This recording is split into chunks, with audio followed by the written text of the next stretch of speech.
नमस्कार, मी संस्कृती आणि आपण पाहत आहात नवा मराठा।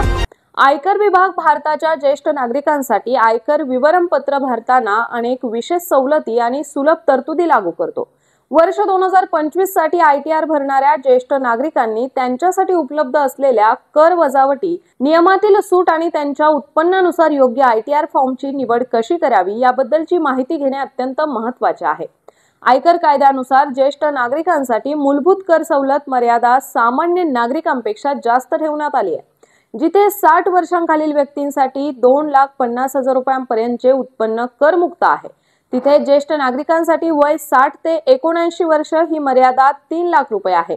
80 वर्ष किंवा त्याहून अधिक वय असलेल्या अतिज्येष्ठ नागरिकांसाठी तर ही सवलत मर्यादा असून जास्त म्हणजे 5 लाख रुपये इतकी आहे।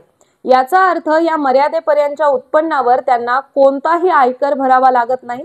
यासोबतच काही विशिष्ट परिस्थितीत आणि ज्येष्ठ नागरिकांना आयकर विवरणपत्र भरण्यापासूनही सूट देण्यात आली आहे। आयकर नियमानुसार ज्यांचे वय 75 वर्ष किंवा त्याहून अधिक आहे आणि ज्यांच्या उत्पन्नाचा एकमेव स्रोत फक्त त्यांना मिळणारे निवृत्ती वेतन आणि ज्या बँकेत हे पेन्शन जमा होते त्याच बँकेतील ठेवींवर व्याज उत्पन्न आहे, अशा नागरिकांना आयटीआर भरणे बंधनकारक नाही। मात्र यासाठी त्यांना संबंधित बँकेत फॉर्म 12 BBA द्वारे एक घोषणापत्र सादर करणे आवश्यक आहे। ही प्रक्रिया पूर्ण केल्यास त्यांना विवरणपत्र भरण्याच्या प्रक्रियेतून सूट मिळते।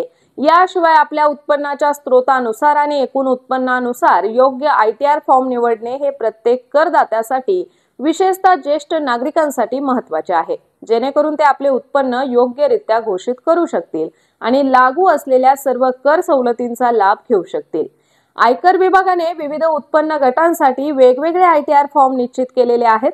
अनेक ज्येष्ठ नागरिक आयटीआर 1 ज्याला सहज असेही म्हणतात, हा फॉर्म वापरू शकतात।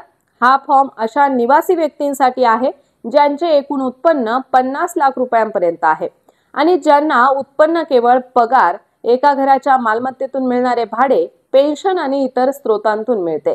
मात्र जे ज्येष्ठ नागरिक कोणत्याही कंपनीमध्ये संचालक आहेत, ज्यांच्याकडे असूचीबद्ध इक्विटी शेअर्स आहेत किंवा ज्यांची भारताबाहेर मालमत्ता आहे किंवा ज्यांना भारताबाहेरील स्रोतांकडून उत्पन्न मिळते, ते आयटीआर 1 फॉर्म भरू शकत नाहीत।